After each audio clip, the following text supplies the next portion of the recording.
Grüezi! Écoutez, je pense que vous n'avez pas pu passer à côté de la nouvelle. Je pense qu'en ce moment, on vit une situation un peu spéciale. Il flotte un peu dans l'air comme une odeur de fin du monde. Et d'ailleurs, peut-être quand vous verrez cette vidéo, la situation aura un peu empiré. Mais il faut quand même qu'on se pose une question très importante. Qu'est-ce qu'on mange le jour où on se retrouve en quarantaine sans pouvoir sortir de chez soi? J'ai pas mal réfléchi, parce que ça pourrait m'arriver à moi aussi, et je me suis fixé un challenge. J'ai réalisé 4 recettes avec que des produits qu'on a directement dans notre placard ou qu'on cherchera à stocker rapidement si des temps apocalyptiques viennent à surgir. Bon, je vais arrêter avec ce vocabulaire parce qu'on dirait un peu trop le JT de TF1. C'est pas parce qu'on est confiné chez soi qu'il faut arrêter de manger ou manger n'importe quoi, et on peut vite se retrouver désemparé devant son placard, donc prenez des notes. Juste une petite parenthèse sérieuse quand même sur le... Si vous êtes touché, que vous êtes en quarantaine et que vous vous faites livrer de la nourriture chez vous à domicile, pensez aux livreurs, ne leur parlez pas, ou autre manifestation de votre corps, directement en face à face. Ils sont déjà vulnérables quand il y a de la canicule, quand il pleut, quand il neige, c'est pas la peine de leur rajouter une nouvelle plaie d'Égypte. Pour la première recette, on va transformer 7 boîtes de thon en délicieux fish cakes. Je vais commencer par retirer l'eau de la conserve, mais je vais en garder un petit peu, parce que ça nous servira plus tard. Bien que ce soit pas de la grande cuisine créative, ce qu'on est en train de réaliser, ce que je vais faire va avoir son importance parce qu'il faut absolument qu'on booste tous les goûts, parce que vous savez ce que c'est que de manger avec des états grippaux. Allez, une bonne cuillère de moutarde, une double dose de zeste de citron, un tout petit peu d'eau, de la conserve, mais on peut ajouter de l'eau normale. Cette tranche de pain de mie, elle va m'aider à former les fish cakes, à avoir quelque chose qui va se tenir et qui va en même temps apporter un peu d'onctuosité. Bon, ça c'est complètement optionnel, mais puisque j'en ai dans mon frigo, un petit peu de sel et un œuf qui va nous servir de glu pour bien faire en sorte que tout se tienne dans la poêle.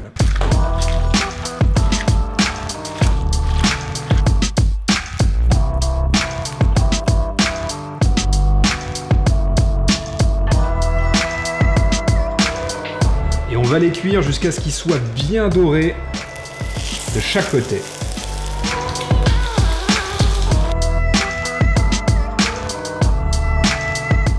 Bon, ça c'est juste pour faire joli, c'est ma façon de vous dire que je pense à vous.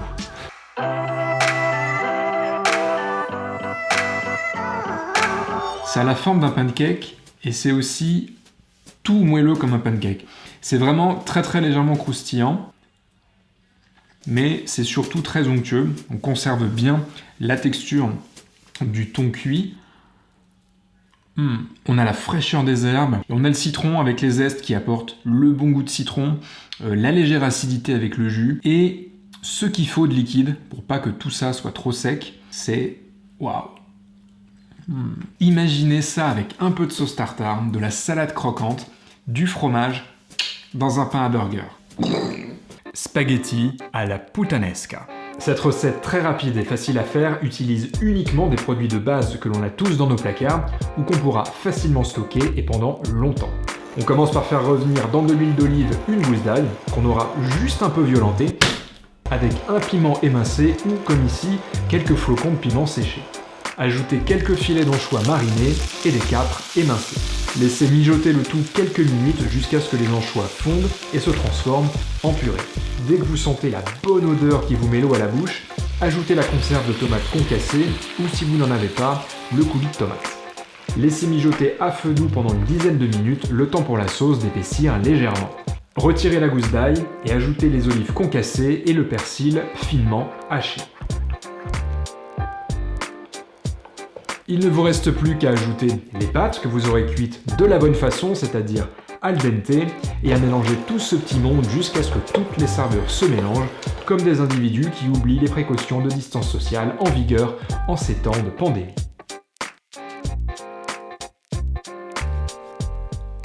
C'est vraiment très complexe au niveau des goûts.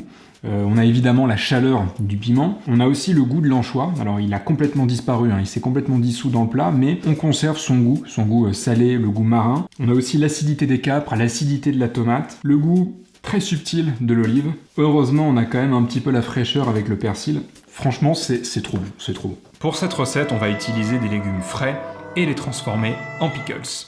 Je sais que ça peut paraître bizarre de se tourner vers des produits frais quand il y a une menace de confinement mais qu'on a peur de manquer de nourriture. D'ailleurs, vous avez peut-être vu passer sur les réseaux sociaux ces photos de rayons pâtes dans les supermarchés complètement vides, mais considérez la chose suivante. Si tout le monde fait pareil et se rue vers les pâtes, le riz, les huiles, vous avez peut-être intérêt à courir directement de l'autre côté du magasin et à prendre les fruits et les légumes tant qu'il y en a encore. Les pickles de légumes sont une super idée en temps de quarantaine car ils se conservent très longtemps au frigo sans craindre les traces de moisissure. Placez simplement des morceaux ou des rondelles de légumes comme du concombre, du chou-fleur, des carottes, des oignons dans des bocaux en verre que vous aurez pris soin de stériliser en les passant quelques minutes au four à 140 degrés. Ajoutez les herbes et les épices de votre choix comme par exemple de l'aneth, de l'ail, des graines de coriandre, du laurier, de l'estragon, du thym, des baies roses. Les possibilités sont infinies. Ensuite, il ne me reste plus qu'à préparer la saumure en portant à ébullition la même quantité d'eau et de vinaigre blanc et en ajoutant précisément 3% du volume total de liquide en gros sel. Si vous préférez, vous pouvez aussi ajouter un peu de sucre. Une fois que le sel est dissous, versez la saumure encore bouillante et refermez chaque pot hermétiquement avant de le laisser refroidir à température ambiante.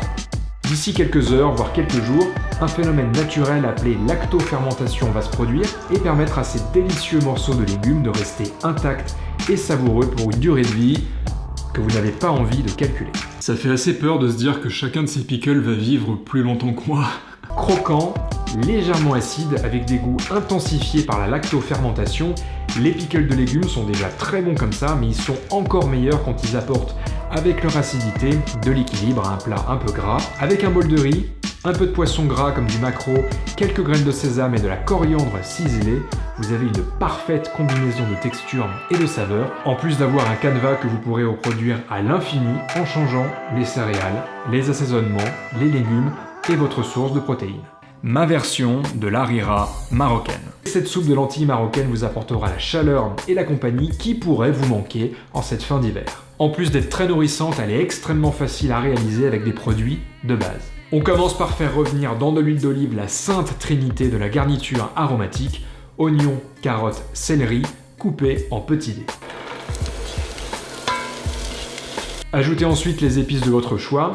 Pour conserver une ambiance marocaine, j'ai choisi du cumin, du poivre et un petit peu de cannelle. Laissez torréfier quelques minutes pour que les épices expriment tout leur parfum. Ajoutez ensuite la fécule de maïs ou, si vous n'en avez pas, un peu de farine diluée dans de l'eau. Ça aidera à obtenir une soupe épaisse et réconfortante. Puis ajoutez le bouillon de votre choix, légumes ou poulet. Comme on vit dans des temps apocalyptiques, du bouillon instantané est bien sûr une option tout à fait envisageable. A l'aide d'un mixeur plongeant, émulsionnez brièvement la soupe pour mixer la garniture aromatique, puis portez à ébullition. Cette étape est facultative, mais elle aidera à rendre la soupe plus veloutée. Je vais faire infuser du persil et de la coriandre dans la harira, mais je vais utiliser que les tiges. Ça va donner un goût tout pareil, et comme ça on conserve les feuilles pour la décoration. On ajoute les pois chiches en boîte qu'on aura au préalable lavés et rincés, puis les lentilles sèches, et enfin les tomates concassées. On laisse cuire à feu doux pendant 25-30 minutes jusqu'à ce que les lentilles soient cuites à cœur. Oh, ce parfum!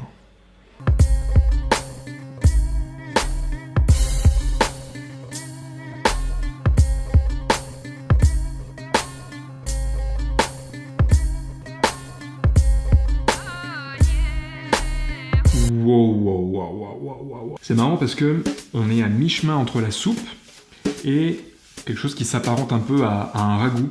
C'est très épais, donc on sent vraiment que ça va nous réconforter. Traditionnellement, cette soupe, on la mange les soirs de Ramadan, donc quand on n'a rien mangé de la journée. Donc, vous voyez l'objectif de cette harira.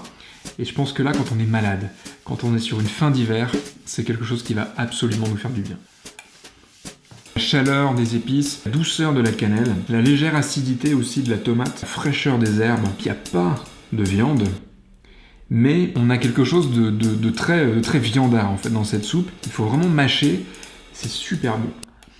J'ai pris le parti de l'humour pour vous présenter ces recettes, mais la pandémie C'est un sujet évidemment très sérieux. Faites attention à vous, faites attention à vos proches et aux autres, lavez-vous bien les mains, respectez bien les règles d'hygiène et les gestes barrières, essayez de vivre le plus normalement possible tout en restant positif et optimiste. Si cette vidéo vous a plu, n'hésitez pas à la liker, faites-la circuler plus largement que le virus. On se retrouve très vite pour une nouvelle vidéo. D'ici là, je vous embrasse et n'oubliez pas qu'il faut manger pour vivre, mais qu'on vit aussi pour manger. Ciao.